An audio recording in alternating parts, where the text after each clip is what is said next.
everyone, hope you're doing great. Hope you're having a wonderful day. Hope you don't mind my kind of odd location. There's some really good light here and my little lovely plant is here, so I figured it would be a fun place to sit and chat with you guys for a few minutes about natural dyeing, which is the topic of today's video.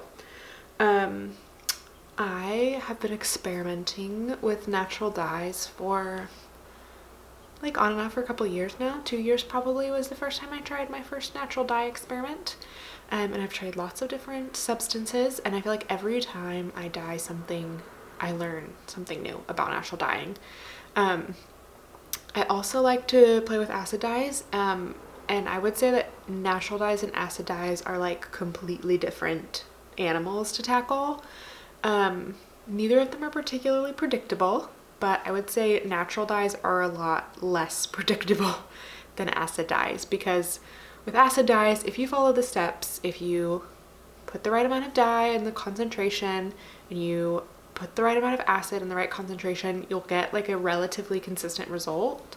Whereas I feel like with natural dye, it varies wildly between batches, depends on how like the volume of like material that you're using to dye with, but it also varies on like the time of year and the kind of water that you use, and there's just so much variability in natural dye that it's like kind of always a surprise and you never really know what you're gonna get, which I will talk about today because I got some really fun and interesting results with the natural dye experiments that I'm going to show you. So I filmed the process of my natural dye process, I guess, and I will show that to you now and kind of talk you through how I go about dyeing things naturally. I do some yarn, I do some cloth, some like fabric, and just showing you the steps of how I prepare my materials, how I dye the fabric, and then I will show you the results of the fabric at the end. So this is how I naturally dye.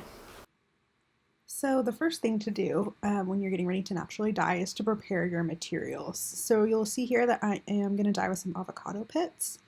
And so I'm rinsing all of the green flesh off the avocado pits. I don't want any of the like actual fruit, the part that you eat on the avocado pits. So I wash them off in the sink so they're all nice and squeaky clean.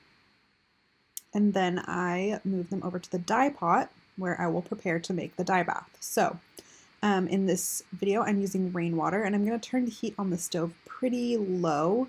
You don't want your dye materials to ever boil. It turns them kind of brown. So I'm going to heat the pot to a low heat and just put the pits straight in there.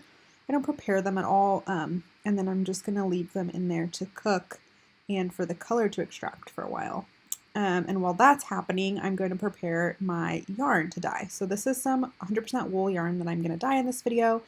And it's really important to wet your material before you put it in the pot so that the dye will absorb evenly. So in this clip, I am just filling up my sink with some lukewarm to slightly warm water, and I'm going to mordant it with some alum, which is a material that helps the color stick to the fiber. So I'm dissolving that in the water, and then I'm just going to let the yarn sit in this little bath for a while to soak in the water, soak in the alum mordant, and just get nice and wet so that once I put it in the dye bath with the dye, it will soak into the fibers really easily. So just making sure that the yarn gets fully wet, and then I'll just let it rest for a little bit.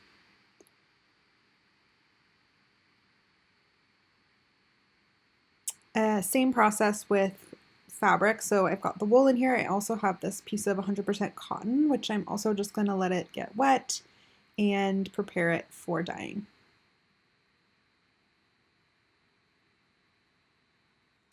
Next, I'm going to prepare my onion skin dye bath. So in a dye pot, I'm just going to dump my reserved onion skins right in there. Same as with the avocados, you want it to be kind of at a low to medium low temperature. You want to turn the stove on to that temperature. And then just make sure that all of the dye stuff is submerged. Turn the heat on and then just let it go for a while. Just let it cook. And you'll see this is after a couple of hours that the color is starting to extract out of the onion skin. So you can see that water is no longer clear. It's fogging up my lens, but It's just starting to get some of that rich orange color out. And same with the avocados. It's a little bit slower with the avocado pits, the dye extraction process, but you can see that it's starting to tinge the water a little bit, that kind of orangey pink color. So this is another check-in. You can see it's probably been about 3.5, 4 hours of soaking the dye stuff, and I'm going to start straining the dye stuff out of the water to just have the dye bath. So you can do this with a strainer or cheesecloth, or like I'm doing here, just picking it out, but you can see how much color has kind of come out of the onion skins. They're much more translucent than they were when I first put them in the bath. So I'm just pulling as much of the onion skin out as possible. You want to try and get all of the dye stuff out of the water so that it doesn't discolor your fabric or your yarn. So straining is probably the easiest way to do this, but I just don't have a dedicated strainer for my dye. And that is one thing to note, is that when you're dyeing, you should be using pots and spoons that are dedicated to dye, just to protect yourself, because they're not always food safe. So these 2 pots and this spoon I only use for dyeing. So now that I've fished pretty much all of the onion skins out of my little pot here, I am going to get ready to put my fiber in. So you just pull it straight from the sink. It's wet, which is perfectly fine, and then put it into that dye bath and just make sure it's submerged. So that's what I'm doing here, is just trying to submerge as much of the fabric under the dye as possible. I probably could have used a little bit more water in this pot, but it's not an exact science. I mean, actually, I'm sure you can make it an exact science, but I don't. So yeah, I'm just submerging it in the dye bath and letting it soak for as long as I like. So here you'll see this is the same piece of cotton that soaked in the onion skin bath for quite some time, at least 3 or 4 hours, but you can go as long as you'd like. You can go up to overnight or even longer than that. But you'll see here I'm just rinsing out all of the dye that's left in the fabric. So just trying to get any color out of the fabric, and then trying to squeeze as much water out of it as possible before I lay it out to dry, and we can see the true final color of the fabric.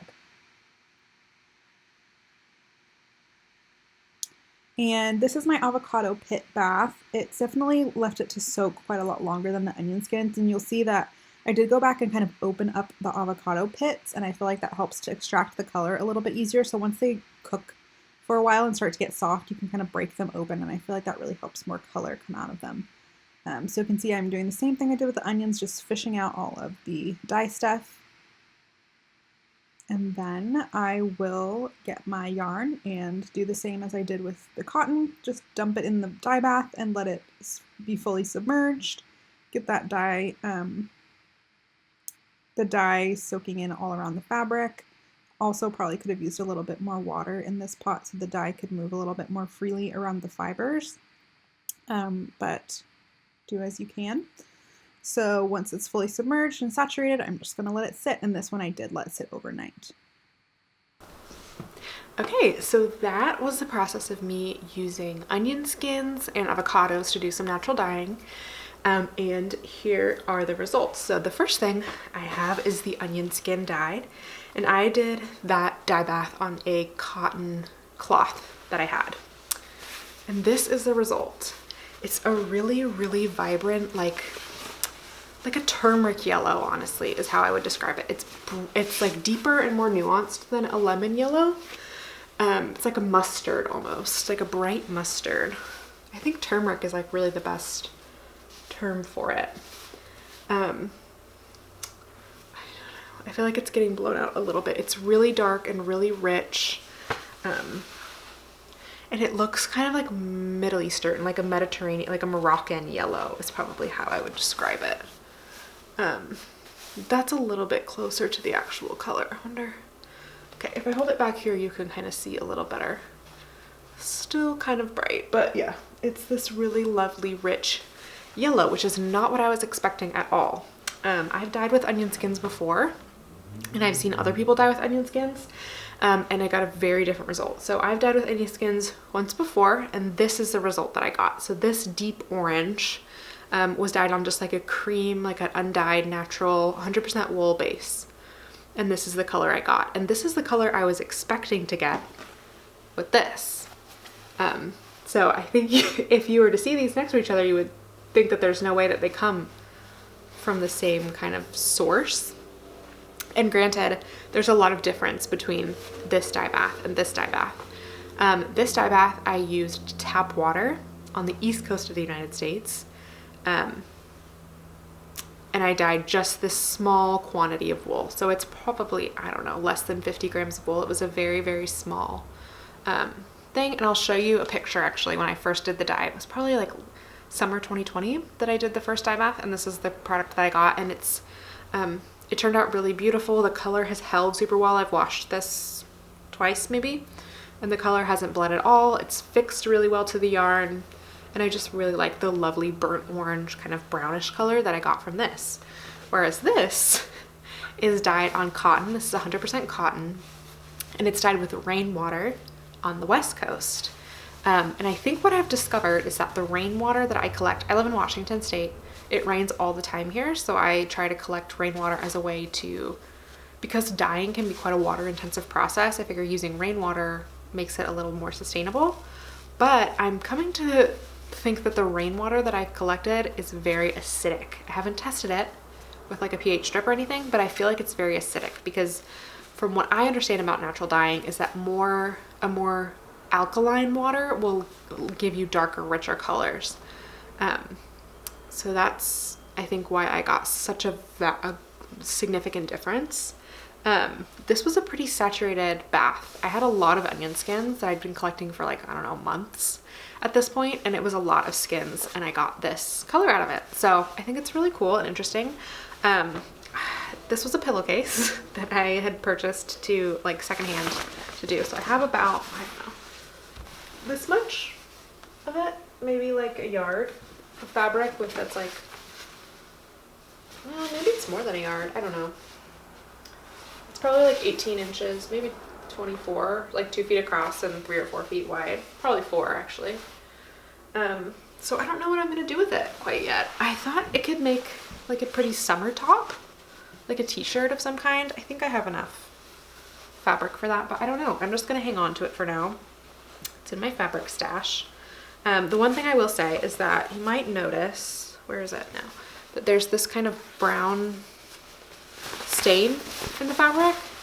And I'm not exactly sure what caused that. I think the pot that I used for this dye bath is an enameled cast iron pot, and I think that the enamel has pulled off in some places, so the cast iron might have stained the fabric a little bit, but it doesn't bother me. I mean, that's the kind of thing with natural dyeing, is you just kind of have to be willing to take what you get, because that's what it is. But I will say the color is pretty consistent across this. There's a little, oh, there's a shadow here. But it's pretty consistent. There's not a lot of like color variance. So overall, I'm pretty pleased with this. Definitely not what I was expecting, but it is really pretty. And I'll find a fun way to use that. So that was my first dye bath. And my second dye bath was with the avocados. And I will say I've had trouble with avocado dye recently. I've done a couple of baths and I have a really hard time with the fiber taking the color. So these are 2 skeins that I dyed. These I had dyed with avocados once before, and they were part of this dye bath right here. So this is a sweater that I dyed probably like, I don't know, 600 grams of wool with avocado, and I got this very light kind of peachy tone, but it's definitely more of a pink. And so I dyed over, I had 2 skeins, like I don't know how much this is, probably 150 grams or so left. And so I dyed over it again, and you can see that I definitely got some more color out of the yarn. Granted, this is held with a white mohair, so it kind of dulls the color out a little bit, but this is definitely a much richer color than this. But this is very orange, and that's not what I was expecting. So this is a little scrap I have dyed with avocado before. And you can see, I mean, there's a lot of variation in this little scrap, but it's much more pink and rosy in tone, which is what I was expecting because it's what I've gotten with avocado before as well. This little piece of cotton fabric I've also dyed with avocado, and it's kind of getting blown out here, but it's definitely like a rosy pink. I don't think you can see, but I'll try and take a picture of it and put it here that shows the color a little better. It's a very light rosy pink. So compared to this kind of pinkish color, which is what I've gotten from avocado before, and this, I was very surprised that this is much more like peachy orangey. So again, I think that has to do with the pH of the water that I used. It's just acidic because more alkaline water will give you more of those deeper pinks, from books and articles that I've read about natural dyeing. So yeah, I think this is really interesting how different the color, and even the two skeins are quite different. Like they were in the same dye bath for the same amount of time, but this one on the right, on my right, is much darker than this one. So yeah. I will say that these soaked for quite a while. I left them in the dye bath for probably like 2 days to try and get them to absorb the color, because I was just having a really hard time getting the yarn to pick the color. This is 100% Irish wool. Same yarn as this. It's all the same yarn, but the color turned out quite different. So I think that's interesting. I'm not sure what I'm going to use this yarn for. Honestly, I might try it again because I do really want this pinkish color from my avocado dye. I just think it's so pretty, that like kind of warm pink. And that's the color I was going for, not this. I'm not sure what I would use this color for. It's very neutral. So anyway, these are now in my stash. I may end up dyeing over them again. They're just fun to practice with. But yeah, so that was the result of my avocado. And I also threw this white pillowcase, the other half of the pillowcase, in that avocado dye bath. And it didn't really take much color. Like, it looks very white here, but it has almost like a pinkish glow to it. And I don't think you'll be able to see it in the camera. It's really only visible in the sunlight, but it's like if I turn it ever so slightly, it just has the tiniest little wash of pink, and you can almost see it better like in the folds of the fabric when it gets a little bit darker. I don't think the camera's gonna pick it up, but it just has the tiniest, like slightest little white or pink sheen to it. I left this in the dye bath for probably like overnight, for like 18 hours, I would say. And it didn't come out super colored, but it has a little bit of nuance to it that I think is really pretty. The other thing I will say is that I mordanted these with alum, which helps the color absorb to the dye, kind of like an acid would in an acid dye. The alum helps the color kind of absorb into the fabric or the fiber. I did not mordant this one. Generally, I don't mordant either avocado or onion skins because they have a lot of natural tannins in them, and tannins are kind of a natural mordant that help the color stick to the fiber. So this one is mordanted just because I really wanted it to absorb some color, and after the first soak it wasn't. So yeah, that's the difference between mordanted and unmordanted. I guess this is probably a good representation of what the yarn looked like before I dyed it the second time. So you can see it did pick up quite a lot of color from that second dip. It's just a little bit darker. So yeah, those were the results of the natural dye process that I did with you. And I thought just before we go, I would show you a couple other things that I have that I've dyed naturally over the last little while. So these socks that I've knit and worn quite a few times, this is the same yarn, the white and the pink. In the pink, I dyed naturally with blackberries. So here where I live in Washington, wild blackberries grow like crazy. They're actually like a weed around here, and people rip them out because they're like an invasive species and they grow crazy, and they're like really sharp and pokey and kind of annoying, and spiders live in them and they're gross. But there's wild blackberries everywhere. So in the late summer, like late August, September, I usually go out and harvest or just like forage a bunch of blackberries from around my neighborhood. There's even a bush in my backyard. And I had so many this year that I didn't know what to do with, so I decided to try and dye with them. And just so you know, this did fade quite a lot. Sorry, there's like stains on it from where I wore them in my boots. But this is the color that the yarn was when I first pulled it out of the yarn bath. So this has just been rinsed once. So this was just the natural wool, and then I rinsed it once to get after you dye, you rinse to get the dye out of the yarn. But this is what it's looked like. And then these I've probably washed 2 or 3 times. So you can see that the color was much more vibrant before washing. Actually, I had to do 2 batches. So this over here, you can kind of see that this is lighter than this. This is this yarn, and this lower half of the foot are from the same batch. And then this other part is from a different batch. So you can see like it's faded quite a lot. But I don't think it's going to fade anymore because I've washed these socks probably like 3 times now, and it hasn't faded any more than it has from this one original time. So that's another thing to be aware of with natural dye, is that it's not all color fast. You can dye something and pull it out of the dye bath. It has a beautiful color, but know that color might fade. And I had the same experience when I did some natural dyeing with black beans, which I had no idea you could use to natural dye until I was doing some research. I think I dyed this last spring, so about a year ago. I was doing some research and I found you could dye naturally with black beans. So if you soak black beans in water overnight, the water will like take the pigment out of the beans and you use that water to do your natural dyeing. So this is a sweater that I made last year. It's 100% cotton again, and this is naturally dyed with black beans, and it's faded to this really pretty light blue color. But when I first dyed it, I'll put pictures here, it was like a really deep, rich kind of periwinkle blue. It was really, really pretty. I believe that I did mordant this yarn. I don't remember, it was a while ago, but here's a little scrap piece. You can kind of see it's all faded to the same, pretty much to the same amount. But even under the arm is a little darker than the top of the arm. So that's the other thing, is that sunlight can really exacerbate the fading of natural dye, which I think why it looks much more faded, this sweater does, around the collar and the shoulders where the sun hits the sweater when I'm wearing it, than it does like under the arms.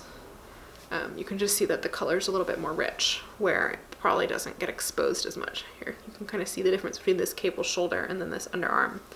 So that's something to be aware of if you are going to dye naturally, that not all dyes are color fast, and you will experience some fading.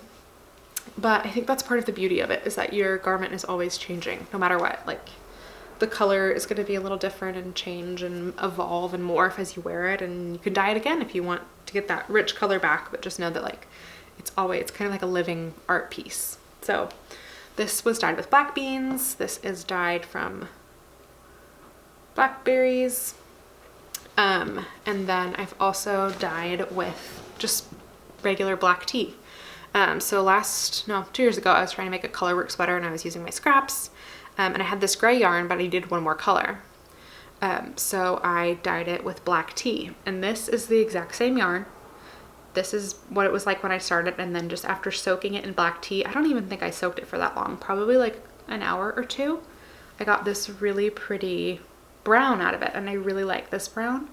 This is the only time I've ever dyed over a gray base. All the rest of this has been dyed over a natural, like white or cream raw wool or raw cotton base. So I'd be interested to see what it looks like when you dye with tea over a white base, but this is what happens when you dye over a gray.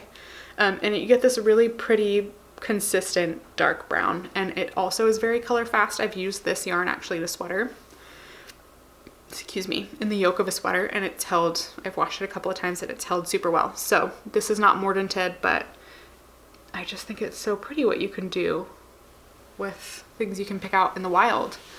I've also dyed, there was a couple of weeks last summer where I was just doing a lot of natural dye experiments when I did the blackberries. I also read online that you could dye with lilacs. And there's a lilac tree in my neighbor's yard that kind of spills over the fence into my yard. And I wanted to try, and I wasn't sure what color I was going to get because lilacs are lilac, but I ended up getting this, which is like a very kind of greenish yellow color. Originally, this was a plain cream wool. This is actually the same wool that I've done the avocado on. That's a really good color of how the avocado looks on this little scrap. But this is the same yarn as this. This is dyed with avocado. This is dyed with lilac. And it just came out with this really interesting yellowy green color. And I just have scraps of this. I haven't used it for anything. It was mostly just for experimenting. But yeah, and then so that's all, I think all the fibers or the materials that I've used to dye. I really want to try dandelions. You can do dandelions and they give you like probably like this color, like a natural yellow. And then I also have a plum tree in my backyard, and I do want to try that as well. I think it will probably give me a similar result to the blackberries. But I want to try that this summer. Oh, I have tried one more, and that's walnuts. Black walnuts. I have a walnut tree over my driveway, and I don't have the yarn with me anymore because I knit it into a hat and gave it to my brother. But I will put a picture of it here, kind of what the color I got was. And it actually ended up turning out like a really rich kind of orangey brown, similar to this. And it turned out really pretty, so I want to try that again next year, maybe on a larger batch of fiber, and maybe let it sit a little longer.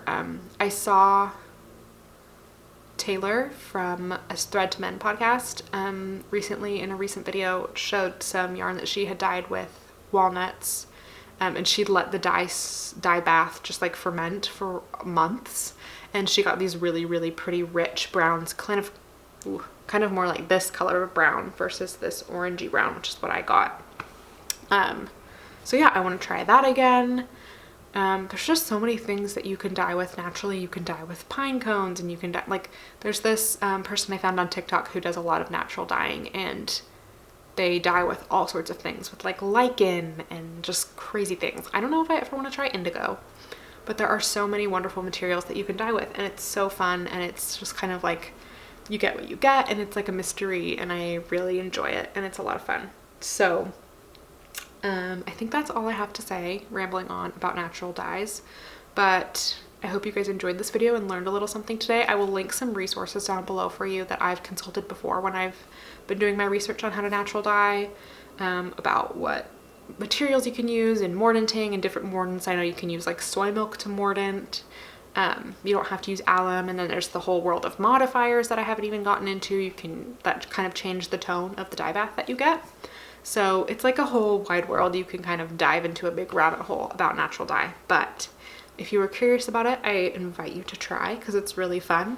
Collect some avocado pits over the next couple of months. Leave them in your freezer and pull them out when you're ready to use them, and just give it a go. It's really fun. You can just do it on little scraps like this, just for an experiment, and use it to make a scrappy blanket or whatever, or do full skeins and just enjoy what you have. So yeah, that is it for today's video. I hope you guys enjoyed it. I hope you learned a little something. Again, I will link some resources for you down below to learn more about natural dyes, and I hope that you have a lovely day, and that I will see you again very soon in my next video.